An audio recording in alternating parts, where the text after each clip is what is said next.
Kitco News special coverage of Bitcoin 2023 is brought to you by Coin Payments. Crypto payments made easy. But in terms of things that are threatening the status quo, have to bring up the idea of AI and artificial intelligence, because that has been deemed as a potential threat to the status quo. What are your thoughts there? I know you've said that Bitcoin and encryption can be useful in terms of AI and deep fakes.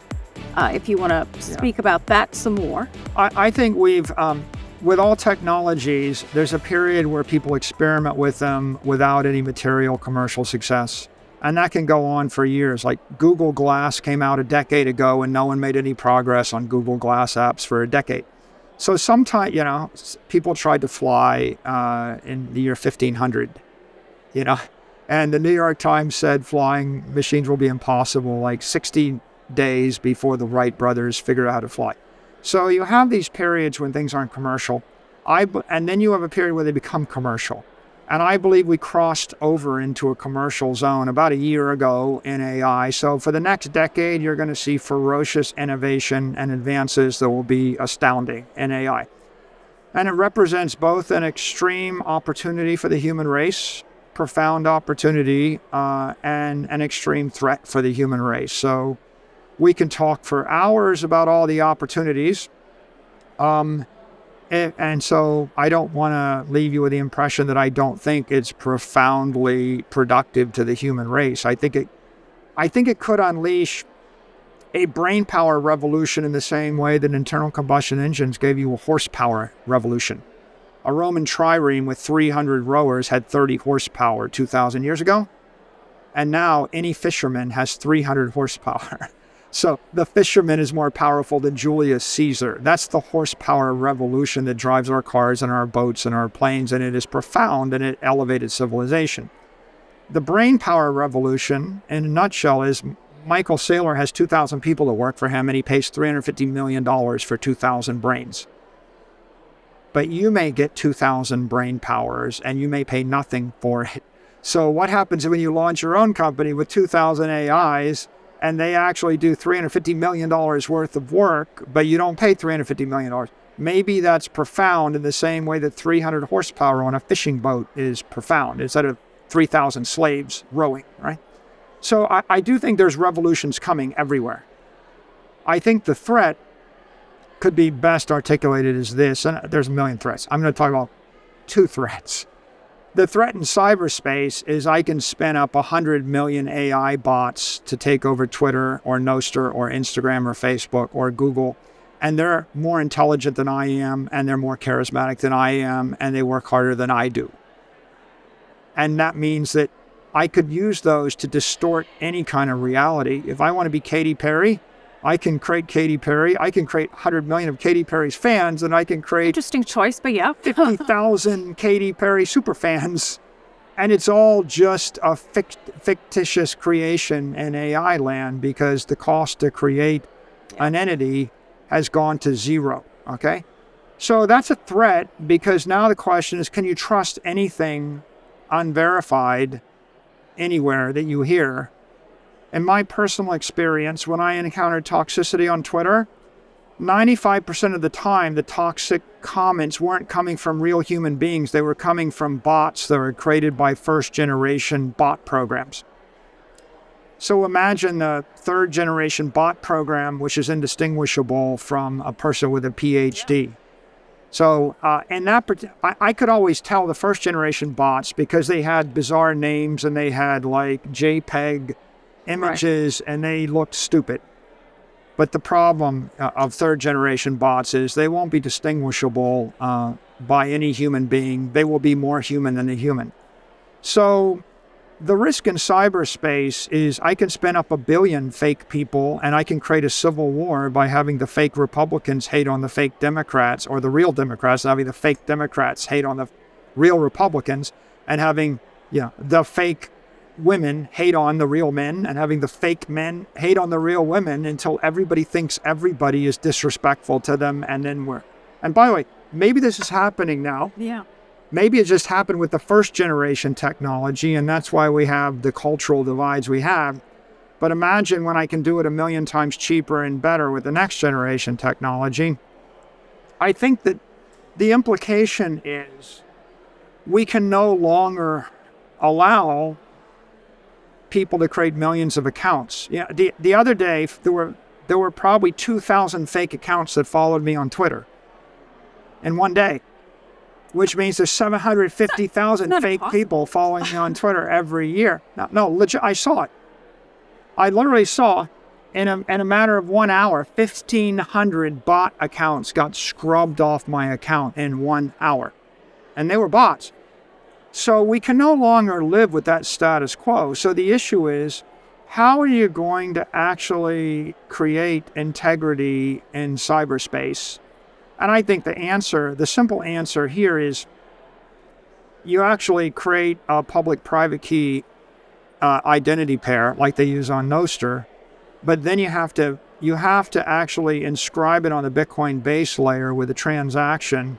So I determine Michael Saylor's public key is this on the Bitcoin base layer. I publish that to the world's most immutable database that's immortal, that's indestructible on a transaction that cannot be interdicted. If I do that, I've got an orange check. It might cost me a quarter once in my life, but now you've got an immutable identity. If you tie that to your Twitter identity, now if someone wants to launch a billion Twitter bots, it's going to cost them a billion transactions, and that's going to be $1 billion. You end up with a cost to mount a billion repetition attack. But B, if you become a fake person, if you generate 10 million fake people, and I catch you in my screen and I block you, it costs you $1 or $10 or $100. So by conjoining or by combining the power of cryptography with the power of a decentralized crypto network like Bitcoin, I can bring cost and consequence into cyberspace. Okay, and I'll give you an example of cost and consequence in real space. Gravity and friction. And if I take away the gravity, you float away. Yeah. And if I take away the friction, you can't walk across the carpet. And so no machine can work in the universe without conservation, thermodynamics, gravitational laws, etc. No machine can work in cyberspace without the same thing. And so I think that the AIs have just taken us to the natural conclusion, which is cyberspace suffers from toxicity. And in the absence of a cost, of a thermodynamic cost to do something, you cannot trust the thing you see. And so it's inevitable that we're going to actually introduce this idea of cryptographic verification. And once I've done it, then I can digitally sign every document. And if this interview with you and I, we'll finish it. How do you post it to 10 different platforms and sign it? Because if you post it to Twitter, you might be able to sign it with a gold check. Yeah. It's going to cost you $1,000 a month and $12,000 a year to have a verification sitting in a centralized database at Twitter. And it won't work on Facebook, Google, YouTube, Snapchat, TikTok, iMessage, and Telegram, and Reddit.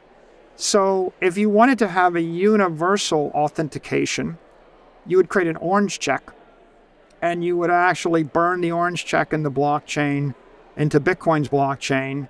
You would publish it to Twitter and TikTok and Instagram and iMessage, and you would tell everybody, if you get a message from me or you see work of mine, it needs to be signed with this orange check identity. And if you did that, then you would have some defense when I spin up an AI, because my AI can copy you, copy me, and create 10,000 hours of interviews of the two of us, where you say anything I want you to say, and I say anything the robot master wants me to say, and it will look just as good or better than this interview. Right. And the issue is, how can I tell the difference between the fake and the real? And the answer is only with a cryptographic proof that's thermodynamically sound. And is that a technology that's being developed I mean, you spoke about Twitter. I know you've had contact with Elon Musk. Is this a conversation that perhaps you've had? MicroStrategy is working on a project in this area where we want to plug Bitcoin's security, the cryptographic security, into enterprise security of any corporation. And I know that Block has projects on decentralized identity where they're studying how you can blend cryptographic security in the modern world in a decentralized way that relies upon an open permissionless protocol like a Bitcoin. So I think there are a lot of people that are looking at this right now, and I think you'll see people focused on it a lot more over the next 24 to 36 months as they see the threat coming from the new AI bots. Is this an idea you've run by Elon Musk, seeing as you mentioned Twitter and bots and the problems that presents? I have on occasion tweeted to Elon that he should adopt the orange check in order to provide integrity and security in Twitter. And he's adopted the gold check, and he's adopted some of the blue checks and a black check. But we haven't quite gotten to the orange check yet. I'm going to keep tweeting at him or talking to him behind. And that is channels. Something that MicroStrategy is actively pursuing in terms of the technology behind this. Yeah, I mean, there's no reason to wait for someone to save you. Save yourself. Yeah. Right? So we're going to do it. And if someone copies us and they do it better, that's fine. And if no one does it, then we'll put out our version of it. And then I believe it's a good idea. And you just have to have that aha moment. Here's the moment. When your friends call you and say they were approached by you and they wired their life savings to invest in something and you realize it's gone, and then you realize you were just spoofed or phished on a WhatsApp channel or whatever, and it makes you angry, you're going to think, I need a better way so that 50 times a week scammers and phishers and criminals don't impersonate me in cyberspace. I have 2 firms, and I'm sure I spend hundreds of thousands, if not millions of dollars a year, simply deleting impersonators and scammers in cyberspace. Yeah. And there's 100 a week. And every single week that goes by, someone says to me, oh yeah, I heard about this great trading idea. I'm like, that's not me. That's not me. And again, like you mentioned with the deepfake videos, obviously this can have tremendous political implications. If you can alter a video of a world leader to say something and it's so realistic that, action may be taken based on videos of people of power and consequence seemingly saying something. So certainly a role for the orange check mark there in the interest of national and international security. Yeah, and I think it's a good point to make, or to offer this very big idea. The idea is, if you're ocean-faring people living on an island, and if you don't have sea power in the form of a navy, you will starve to death. And that's what almost happened to Britain many times in its history. And in the modern world, after the airplane, if you lose control of your airspace, you will be bombed back to the Stone Age. And Germany got firebombed. That's why they lost World War II. And within the first 48 hours of the first Gulf War, the Iraqis lost control of their airspace, and they lost the war. And no modern nation state can exist losing control of its airspace. And now we're faced with this issue of who controls your cyberspace. And I would say cyberspace is in chaos right now. You can't trust anything you see across so many of the social networks. And if you could, what are you going to do when I launch 100 billion fake people into your cyberspace? I'm going to corrupt and toxically destroy all your messaging. It's like a denial of service attack on your networks. And you're not going to be able to tell what's truthful and what's not truthful. You don't even know what people think. See all those people on Twitter, and Elon runs a poll, and everybody says, oh, well, how many bots voted in the poll? If you lose control of your cyberspace, you can't exist as a modern nation. And so Bitcoin is secure because it is the most powerful cyber network. Bitcoin has 350 exahash, and that exahash is In essence, 5 million Bitcoin miners backed by 15 gigawatts of energy, and 15 gigawatts of energy is more energy than the US Navy runs on. And if you wanted to interrupt the network, if you wanted to stop me from sending a message or doing a transaction on the network over the course of 8 hours, you have to come up with 3,000 exahash, and that's going to cost you about 10 years and about $100 billion. Yeah, that's a lot of work and a lot of money and a lot of time. Yeah. This network is a fault-tolerant, military-grade communication network. It is nation-state resistant. And if you want your other cyber networks, if you want all your social media networks, if you want your websites to be resistant to a nation-state attack by bots, you're going to need digital power. And the power of Bitcoin is such that if an AI took over all the computers in the world, if it took over everybody's iPhone, if it took over all the Google computers, all the Amazon computers, all the Microsoft computers, and it turned them all to attack the Bitcoin network, it couldn't stop that message. It might slow it down by 10%.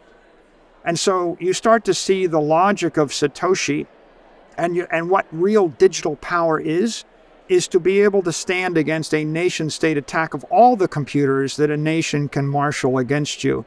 If you have that kind of cybersecurity, you can actually defend your entire civilization. You can defend your money transfers, your banking network, your news networks, your social media networks against a hostile attack.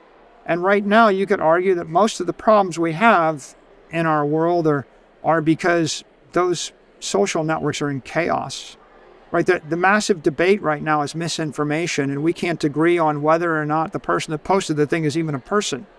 Remember the Russian intelligence thing?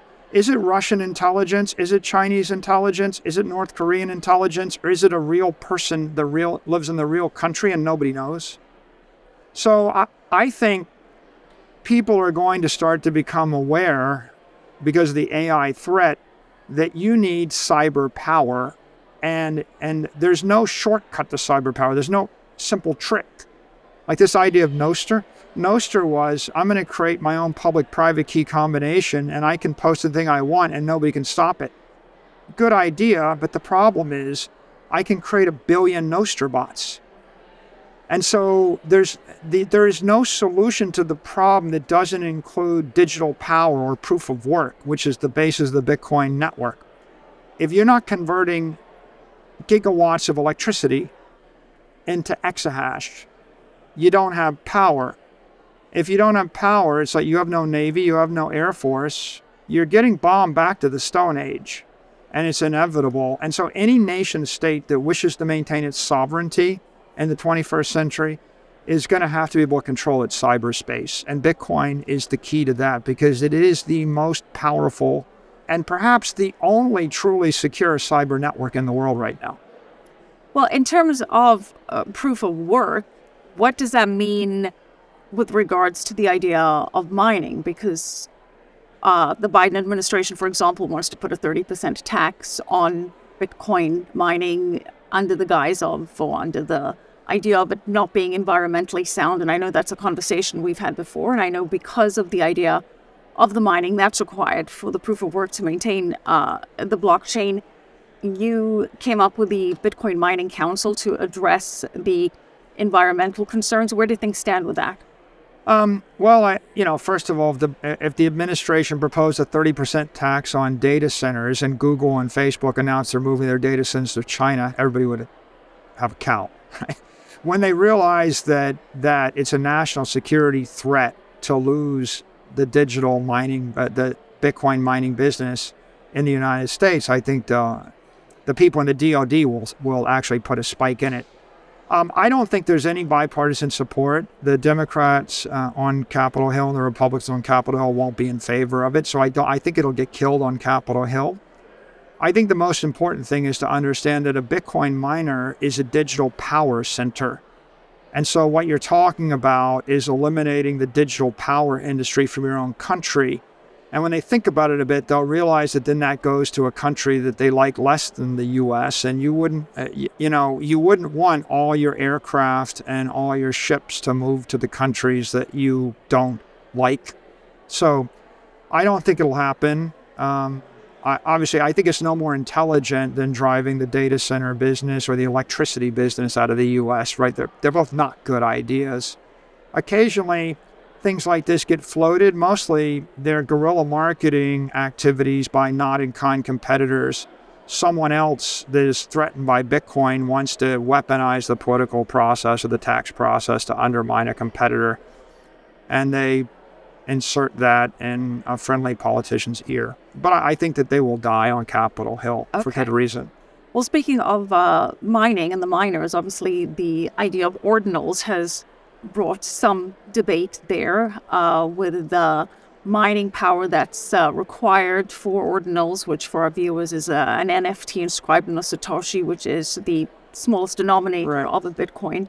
That's blocked up the blockchain. You've said that you see ordinals as a catalyst for Bitcoin adoption, although some would argue that it's contrary to or detract from the sound money argument of Bitcoin, and that because the transaction fees are so high and it's more, correct me if I'm wrong, profitable for a miner to work with the inscription of an ordinal than it is to facilitate a Bitcoin traditional transaction. It may detract from, again, the original mission of Bitcoin. Let's start with the big picture.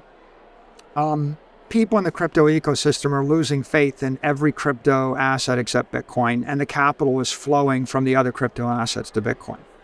The regulators are attacking every crypto exchange, every DeFi exchange, every crypto token, every cryptocurrency except Bitcoin. If you read 10,000 pages of hostile regulatory action, the word that's conspicuously missing is Bitcoin. Bitcoin is actually the low-risk asset. It's the ethical asset. All this crypto development effort that was taking place on the other cryptos, I think all the developers realized that when the dust settles, the only network that's still going to be around, the low-risk network that is least likely to be stopped by the regulators is Bitcoin. So if you're going to build on something, you want to build on a network that is the most secure politically and the most secure technically. If you're going to run on gas, if the gas is an unregistered securities, it's securities fraud. Okay, it's illegal. It's unethical. You're going to jail. Okay, so using gas that's a token that's deemed an unregistered security is an ethical lapse. So what you see here with ordinals and inscriptions is you see intelligent developers saying, who's the winner? Bitcoin. What's the ethical network? Bitcoin. Which one is least likely to get me shut down? Bitcoin. Which one is technically most sound? Bitcoin. So what did I do? I did all these other things. Well, can I do them on Bitcoin? Sure, I can. And if I'm doing them on Bitcoin, then I have a reasonable chance of commercial success, right? Like, if you burn a monkey JPEG and you burn it on an unregistered security and you're wash trading the unregistered security, okay, it's unethical and it's also stupid. If you burn it on Bitcoin, it just may be stupid, but it's not unethical or illegal. So I'm not here to endorse ordinals or any particular, I'm not a crypto dick butt person. Like, I'm not going to support, or promote that sort of thing. However, the bigger idea is, what if I could burn a hash, attach it to a Satoshi? Or what if I could inscribe any piece of rare data and I could put it onto the blockchain forever? Well, there are certain types of messages that I would want to send where no one could stop them. If I needed to get a message from point A to point B in the middle of a war, and I was being denial of service attacked, and I wanted a network that could actually overcome a nation state attempting to stop me from sending the message, Bitcoin is the way to send the message. If you had $1 billion document, I have a will, it's got $1 billion in it, I basically sign it, 30 pages, I create the document, And then I put it in a vault. And 35 years from now, some lawyer takes it out and they change, a few words, and they just redirect all the money to someone else and nobody knows. The witnesses are dead. The notary is dead. How do you make the will tamper-proof? Well, the answer is simple. I take the will, I hash the will, I burn the hash on the Bitcoin blockchain. I say Michael Saylor, inscribed his will on this date. There's the hash code. And then I tell my heirs and my lawyers and the entire general public, there's the hash. The will comes out, they hash the will. Does it match the hash? If it does match the hash, then that's probably the will. And if it doesn't match the hash, then whoever's trying to defraud the general public is not going to be able to get away with it. So there are ethical, economically sound reasons to burn a hash or burn a timestamp into the blockchain.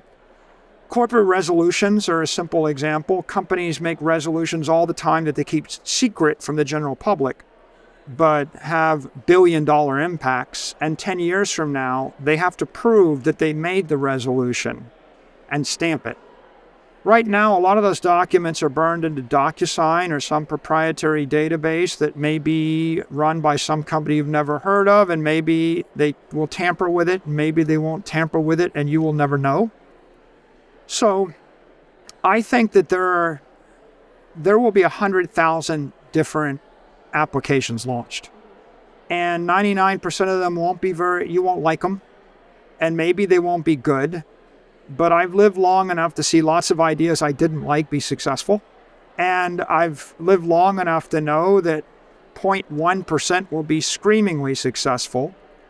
So my view on ordinals and inscriptions is you can criticize, but you shouldn't censor. The protocol is what we should be fighting over. And the protocol is a protocol where anybody can own Bitcoin, and anyone can engage in transactions as long as they stick to the rules. And then the free market suggests that over the next 30 years, billions of people are going to do millions or tens of millions or billions of things, and they're going to interact with each other, and some outcome which is unexpected but good for all of us will take place if the free market is allowed to function. And if people come up with silly things to burn on the blockchain and no one wants to buy that thing, they'll fail. And when they come up with something that's worth $1 billion, they'll pay for it. And it will ultimately be good for Bitcoin, and it will be good for the world, because you either believe in freedom and believe in allowing people to do things that are good for the world based on subjective judgment. That's the Austrian economist that believes in free markets. Or you believe in central planning and you think that one God King should make the decision for you and you shouldn't have any freedom. And I think the Bitcoin community and the Bitcoin protocol is based on this idea that we should have rules without rulers. We should elevate the protocol first. And then people can bid on whatever transaction they want to do.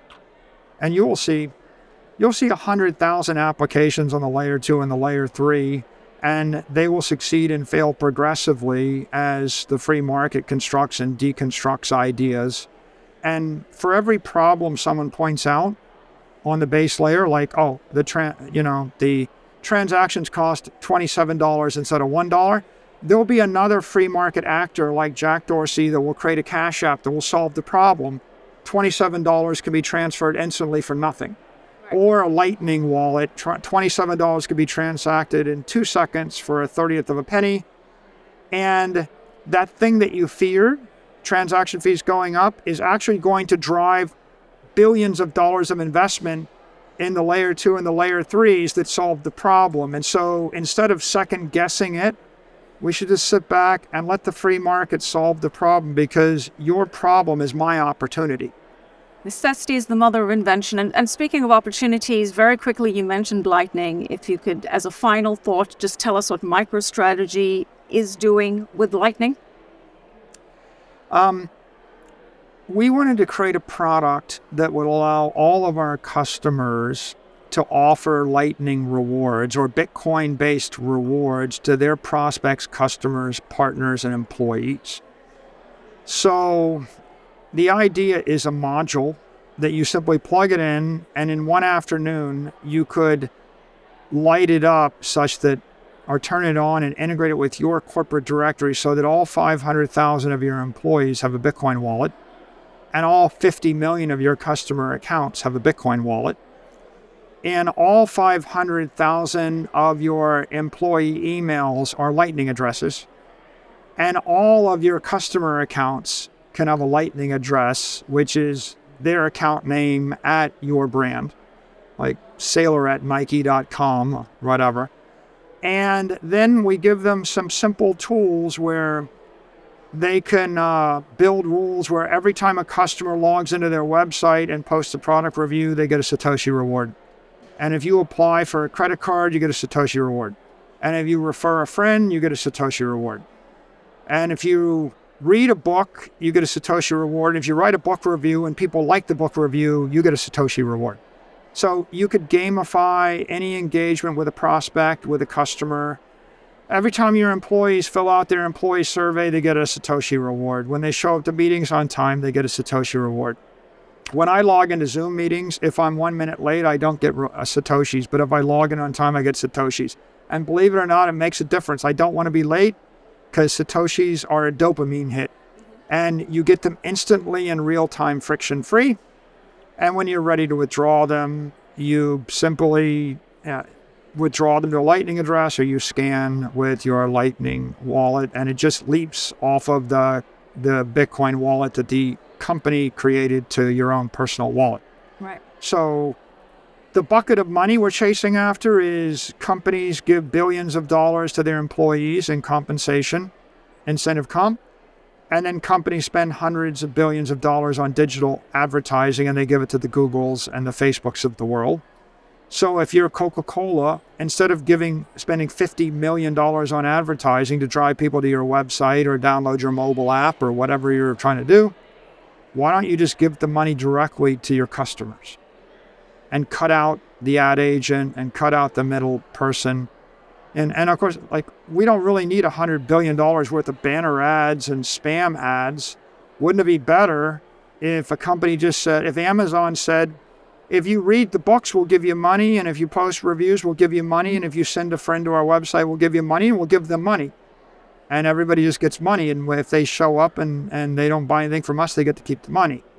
And that is not practical with credit cards today, because there's a minimum $2.50 to $5 transaction, because you have to get doxed in a credit card, because after you move the money 40 times in a credit card, the bank took it all in transaction fees, and because final settlement is 45 days on a credit card. So how do you actually do micropayments instantly, friction-free, at no cost with a credit card? So Lightning and Satoshis represent an opportunity for you to change the way you think about marketing or employee incentives. Right. And we're doing it because we spent 30 years building customer relationships with all these brands like the Disneys and the Nikes and the Starbucks of the world and the big banks and the airlines and the hotel chains. And we've already got a big sales force in 27 countries. We've already got thousands of services people. We've already got an army of lawyers and accountants. And we've already got enterprise software agreements with all of them it would take you billions of dollars in 10 years to basically duplicate what we've already got. So we just take this one simple idea, we plug it into our distribution channel, and hopefully we can convert over tons of big brands into taking their marketing budget and buying Bitcoin and giving it away to their customers and prospects. Right, and of course it also serves the purpose of further adoption of Bitcoin, hyper-Bitcoinization at some point. Michael, so many nuggets here. Thank you so much. I've really appreciated your insights on a range of topics. We're going to have to leave it there, but really appreciate it. You're right, you did outlast me. But thank you so much, Michael. So always a pleasure chatting to you, and I look forward to seeing you at the next Bitcoin conference. Yeah, thanks for the opportunity. Okay, thank you. And as always, thank you for watching. I'm Michelle Makori. Keep it right here. Kitco News special coverage of Bitcoin 2023 is brought to you by Coin Payments. Crypto payments made easy.